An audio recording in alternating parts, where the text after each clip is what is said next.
اب تمہاری باری ہے۔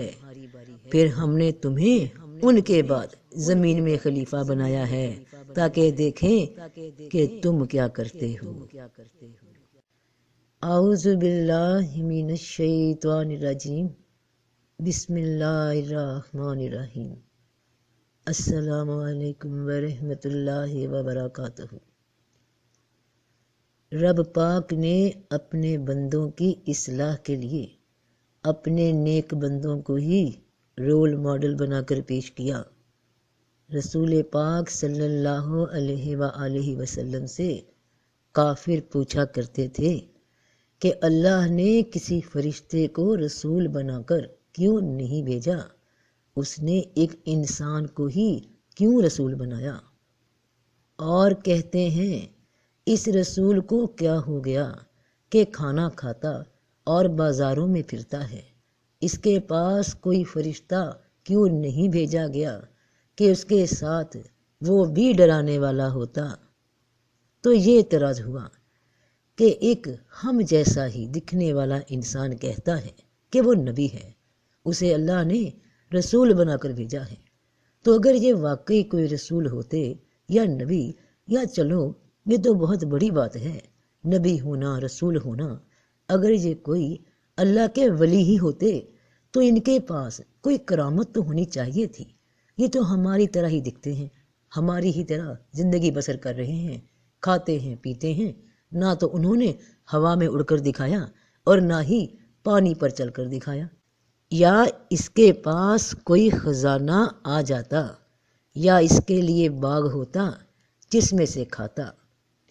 یہ تو اتنے دولت مند بھی نہیں، کوئی سردار، کوئی بادشاہ، کوئی وڈیرے کہ ان کی بات کا یقین ہو جاتا۔ امیر لوگ تو جھوٹ بھی بولیں تو لوگ ان کی امیری سے متاثر ہو کر ان کی ہاں میں ہاں کر دیتے ہیں، تو کیسے مان لیں کہ یہ اللہ کے رسول ہیں؟ یہ ان کافروں کے اعتراض تھے، اور آج کل کے بہت سے لوگ ایسی ہی باتوں پہ یقین رکھتے ہیں کہ اللہ کے ولیوں کے پاس چھپی ہوئی طاقتیں، کرامتیں ہوتی ہیں، وہ عام لوگوں سے ہٹ کر ہوتے ہیں، اور جس کے پاس کوئی ایسی کرامت یا ایسا شعبدہ نہیں وہ اللہ کا ولی ہو ہی نہیں سکتا۔ یہ ذہن، یہ سوچ آج کی نہیں، بہت پرانی بات ہے۔ خاص کر وہ کافر جو یہودیوں کے زیر اثر تھے، وہ یہودی جو رسول پاک صلی اللہ علیہ وآلہ وسلم کو اس طرح پہچانتے تھے جیسے کوئی اپنے بیٹے کو پہچانتا ہے۔ جو کتابیں ان پر اتریں وہ اس حوالے سے ان کو بالکل پہچانتے تھے، مگر یہ سوچ لوگوں کے دماغوں میں ڈال دی کہ یہ کیسے نبی ہو سکتے ہیں۔ تو ان سیانوں کو اور ان کی بات ماننے والے آج تک کے سیانے اس بات کو نہیں سمجھ سکے آج تک کہ اللہ کہتا ہے کہ تکلیف ہو تو صبر کرو، چاہے بڑی سے بڑی آ جائے۔ اب رسول بنا کر کسی فرشتے کو بھیج دیتا رب، اس کے لیے کیا مشکل ہے؟ مگر کیوں؟ کیونکہ تربیت بندوں کی کرنا تھی، اور جب تک کوئی سیمپل، کوئی مثال نہ پیش کی جائے بندوں میں سے ہی کہ بڑی سے بڑی تکلیف میں میرے اس بندے نے صبر کیا، تو لوگوں پر کیا اثر ہوتا اگر طائف میں پتھراؤ کسی فرشتے پہ ہوتا؟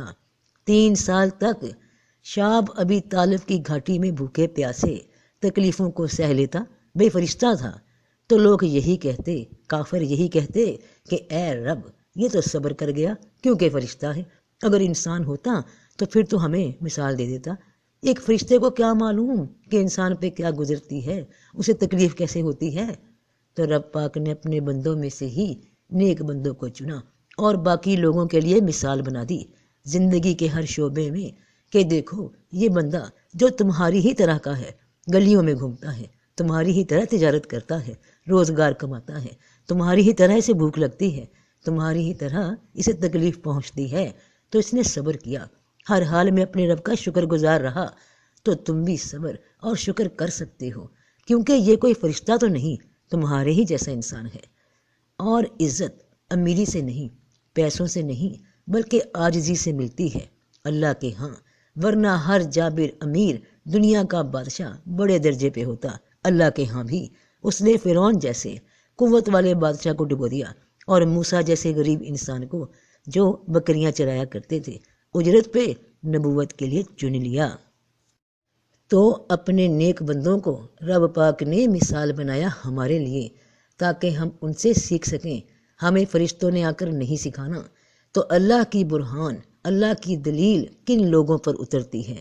کون خوش نصیب لوگ ہوتے ہیں جن پر یہ اللہ کا فیض اترتا ہے۔ یہ فیض، یہ ہدایت، یہ روشنی، یہ نور تم پر بھی اتر سکتا ہے، مجھ پر بھی اتر سکتا ہے۔ تو کیسے اتر سکتا ہے؟ اس کے لیے یہ قرآن کی آیات دیکھیے۔ اور اگر تمہیں شیطان سے کوئی وسوسہ آنے لگے تو اللہ کی پناہ مانگ لو، بے شک وہی سب کچھ سننے والا، جاننے والا ہے۔ اب اس آیت کا اللہ کی برہان اترنے سے کیا تعلق ہے؟ رہنمائی اترنے سے کیا تعلق ہے؟ کہ اگر تمہیں شیطان کی جانب سے، یعنی تمہاری سوچ میں اگر برائی کی طرف رجحان ہو رہا ہو، اگر تمہاری طبیعت کسی گناہ کی جانب مائل ہو رہی ہو، تو اللہ کی پناہ مانگ لیا کرو۔ تو اس کا تعلق اللہ کی دلیل، اللہ کی برہان تم پہ یا مجھ پہ اترنے سے کیا تعلق ہے؟ تو اس کے لیے اب یہ آیات دیکھیے، ابھی یہ راز کھل جائے گا اور راستہ مل جائے گا اور تعلق نکل آئے گا۔ سورہ یوسف کی آیت 24۔ اور البتہ اس عورت نے تو اس پر ارادہ کر لیا تھا، اور اگر وہ اپنے رب کی دلیل نہ دیکھ لیتا تو اس کا ارادہ کر لیتا۔ اسی طرح ہوا تاکہ ہم اس سے برائی اور بے حیائی کو ٹال دیں، بے شک وہ ہمارے چنے ہوئے بندوں میں سے تھا۔ یہ آیت حضرت یوسف علیہ السلام کے واقعے میں ہم لوگوں کو بتائی گئی۔ قرآن میں اس آیت کا ذکر کیوں ہوا؟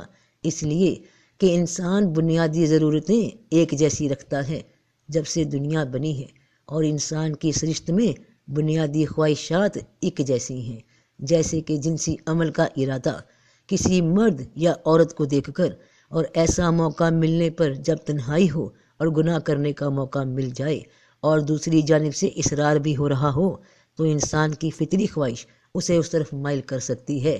اور مثال نبی کی دی جا رہی ہے کہ ایسا وقت کسی بھی عام انسان پر آ سکتا ہے، اور یہاں تک بتا دیا گیا کہ اس عورت نے تو ان کو مکمل موقع فراہم کر دیا، گناہ کی دعوت دے دی، اور یہاں تک کہ حضرت یوسف علیہ السلام اس فطری خواہش کے زیر اثر گناہ کر ہی بیٹھتے، مگر اللہ کی برہان دیکھ کر، اللہ کی دلیل دیکھ کر انہوں نے گناہ سے توبہ کر لی، بھاگ کھڑے ہوئے۔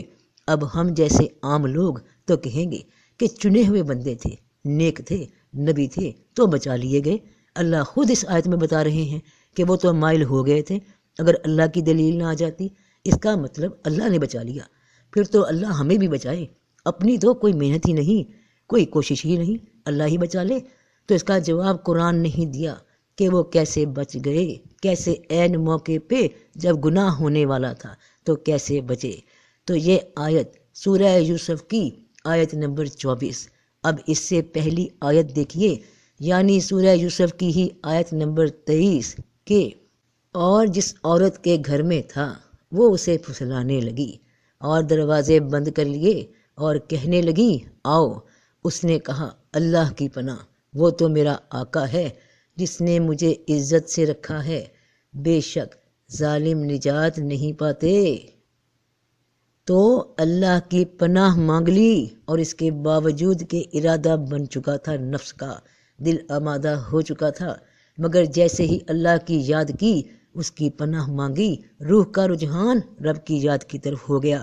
نفس کو خواہش تھی کہ یہ کام ہو جائے، جیسے کہ ہر ایک عام انسان کی طبیعت تقاضا کر سکتی ہے، مگر جیسے ہی حضرت یوسف علیہ السلام نے اللہ کی پناہ مانگ لی، یعنی اللہ سے ڈر گئے کہ یہ کام اس نے منع کیا ہے، بے حیائی اسے پسند نہیں، تو انہوں نے اللہ کی پناہ مانگ لی، یعنی معاذ اللہ۔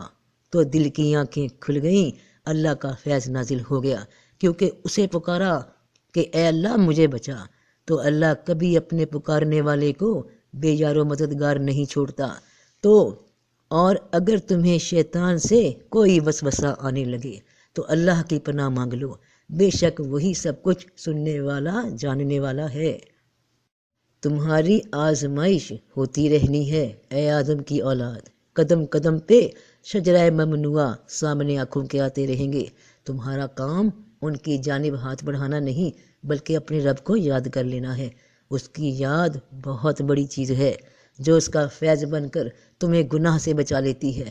یہ تمہارا رب بتا رہا ہے کہ اگر حضرت یوسف علیہ السلام اللہ کی پناہ نہ طلب کرتے تو، اور اگر وہ اپنے رب کی دلیل نہ دیکھ لیتا تو اس کا ارادہ کر لیتا۔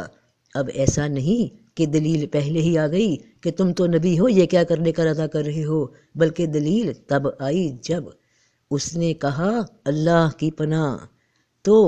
تو اسی طرح ہوا کہ ہم نے اس سے برائی اور بے حیائی ٹال دی۔ بہن بھائیوں، بیٹے بیٹیوں، زندگی میں گناہ کے بہت سے مرحلے آتے رہتے ہیں۔ کسی بھی قسم کا گناہ، کسی بھی قسم کی غلطی کرنے کی طرف انسان کی طبیعت مائل ہو جاتی ہے، کیونکہ انسان ہے، فرشتہ نہیں۔ تو تمہارے رب نے یہ مثال، ایک نبی کی مثال، رول ماڈل بنا کر پیش کر دی کہ ایسا زندگی میں کسی بھی کام کے حوالے سے تمہارے ساتھ پیش آ سکتا ہے۔ یہ امتحان کسی کو بھی پیش آ سکتا ہے جب تمہارا نفس تمہیں کسی ایسے کام کو اکسائے، چاہے کسی فائدے کے لیے جھوٹ بولنے کی جانب، کسی کو دھوکہ دے کر اپنا مفاد نکالنے کی جانب مائل کرے، تو اللہ کی پناہ مانگ لینا، اس سے ڈر جانا، وہ تمہیں کسی بھی مشکل سے مشکل حالات سے نکال لائے گا۔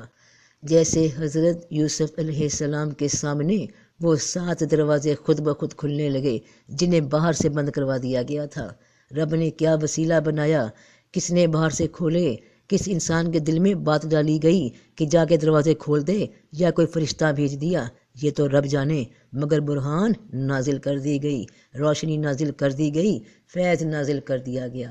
تو یہ سبق تمہیں رب نے قرآن میں کوئی کہانی بنا کر نہیں سنائی کہ کس سے سنو پیارے بچوں، بلکہ اس لیے کہ ایک ایک آیت میں تمہارے لیے زندگی کی رہنمائی چھپی ہے، اور ہر واقعہ اللہ کے کسی نہ کسی نبی یا پیغمبر کے ساتھ جڑا ہے۔ یہ اللہ کے نبی، یہ اللہ کے پیغمبر تمام ہمارے لیے اللہ کی جانب سے نعمتیں ہیں، اللہ کا احسان ہیں، جنہوں نے اپنی جانوں پر ہمت دکھا کر ہمارے جیسوں کے لیے مثالیں بنا دیں۔ ہمارے ہی جیسے گوشت پوست کے انسان، کوئی فرشتے نہیں، ہماری ہی طرح جن کے دل تھے، برداشت کر کے دکھا دیا، صبر کر کے دکھا دیا، اور اب تمہاری باری ہے، اب ہماری باری ہے کہ ہم بھی اس روح اور نفس کی جنگ میں نفس سے جیت جائیں، تاکہ ہار کر اپنے رب کے آگے شرمندے نہ ہو جائیں کہ اللہ ہم سے تو نہیں ہو سکا، تو نے تو فرشتوں کی مثالیں دی تھیں، فرشتے بھیجے تھے رسول، تو اگر انسان ہوتے تو ان سے صبر نہ ہوتا۔ تو رب نے تمہیں سب جواب قرآن سے دے دیے کہ قرآن کوئی کہانیوں کی، قصوں کی، کوئی اساطیر الاولین پہلوں کی داستانیں نہیں ہے، بلکہ تمہارے لیے زندگی گزارنے کے سیمپل نمونے بتائے گئے ہیں کہ اب تمہاری باری ہے۔